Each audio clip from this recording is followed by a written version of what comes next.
नमस्कार प्रिय दर्शकों, स्वागत है आपका हमारे YouTube चैनल। तिथि बहुत ही पवित्र मानी गई है। आज सुनेंगे पुत्रदा या पवित्रा एकादशी की व्रत कथा। महाराज युधिष्ठिर ने भगवान श्री कृष्ण से कहा, हे भगवान, आपने कामिका एकादशी का महत्व बताकर बड़ी कृपा करी। अब कृपा करके श्रावण शुक्ल पक्ष की एकादशी का क्या नाम है, ये बताइए। भगवान श्री कृष्ण ने कहा। दर्शकों, हम कहानी शुरू करें और आप इस वीडियो में खो जाएं। इससे पहले अगर आप हमारे चैनल पर पहली बार आए हैं तो हमारे YouTube चैनल को सब्सक्राइब करें। प्रिय दर्शकों, अगर आप भी भगवान श्री कृष्ण को सच्चे दिल से मानते हो तो कमेंट में सच्ची श्रद्धा से जय श्री कृष्ण जरूर लिखें। एकादशी का क्या नाम है, ये बताइए। भगवान श्री कृष्ण ने कहा, श्रावण शुक्ल पक्ष की एकादशी का नाम पुत्रदा है। अब आप शांति पूर्वक इसकी कथा सुनिए। इसकी कथा सुनने मात्र से ही वाजपेयी यज्ञ का फल मिलता है।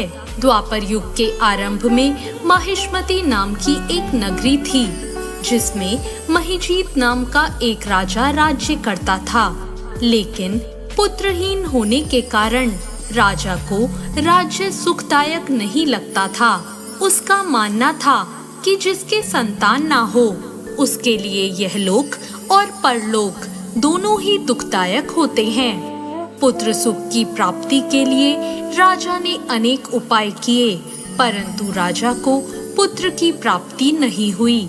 और फिर राजा ने अपनी वृद्धावस्था को आता देखकर अपनी प्रजा के प्रतिनिधि यानी मंत्रियों को बुलाया और कहा, मेरे खजाने का ये धन कभी भी किसी अन्याय से अर्जित किया हुआ नहीं है, न ही मैंने कभी देवताओं या ब्राह्मणों का धन छीना है। किसी दूसरे की धरोहर भी मैंने कभी नहीं ली। प्रजा को भी मैं पुत्र के समान पालता हूँ। मैं अपराधियों को भी पुत्र और बंधु बांधवों की तरह दंड देता रहा। कभी भी मैंने किसी से घृणा नहीं की, सबको समान माना है, सज्जनों की सदा पूजा की है। इस प्रकार धर्म के पालन के साथ राज्य करते हुए भी मेरे कोई पुत्र नहीं है, इसलिए मैं बहुत ही दुख पा रहा हूँ। इसका क्या कारण है? राजा महिजीत की इस बात का विचार करने के लिए मंत्री और प्रजा के प्रतिनिधि वन में चले गए। वहाँ उन्होंने बड़े बड़े ऋषि मुनियों के दर्शन किए। राजा की उत्तम कामना की पूर्ति के लिए किसी श्रेष्ठ तपस्वी मुनि को देखते हुए इधर उधर घूमने लगे।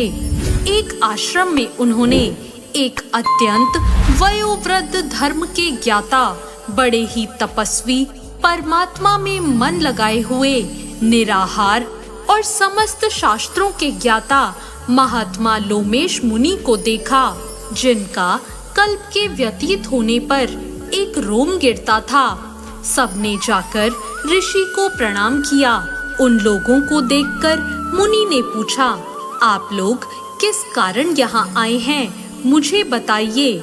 निसंदेह मैं आप लोगों का हित ही करूँगा। मेरा जन्म केवल दूसरों के उपकार के लिए ही हुआ है। लोमेश ऋषि के ऐसे वचन सुनकर सब लोग बोले, हे महर्षि, आप हमारी बात जानने में ब्रह्मा से भी अधिक समर्थ हैं, अतः आप हमारे इस संदेह को दूर कीजिए। मुनिवर महिष्मती पुरी का धर्मात्मा राजा महिजीत प्रजा का पुत्र के समान पालन करता है, फिर भी वह पुत्रहीन होने के कारण बहुत ही दुखी है।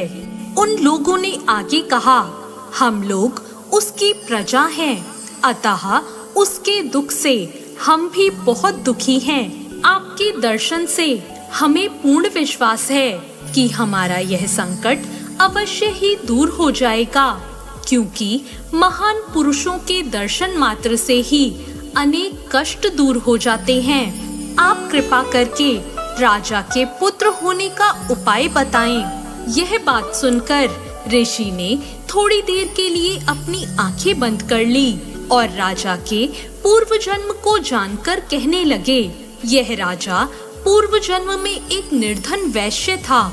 निर्धन होने के कारण इसने कई बुरे कर्म किए। यह एक गांव से दूसरे गांव में व्यापार करने जाया करता था।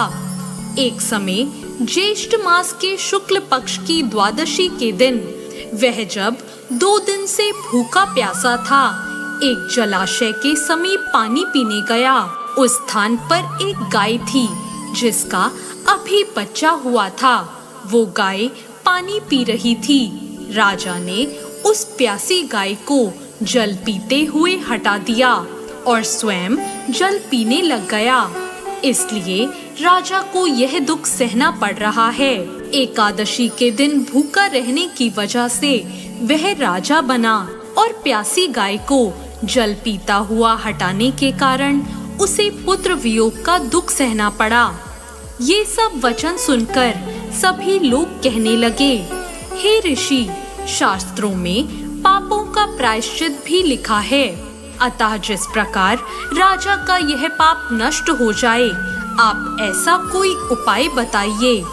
लोमेश मुनि ने कहा कि श्रावण शुक्ल पक्ष की एकादशी को, जिसे पुत्रदा एकादशी भी कहते हैं, तुम सब लोग व्रत करो और रात्रि जागरण करो, तो इससे राजा का यह पूर्व जन्म का पाप अवश्य ही नष्ट हो जाएगा।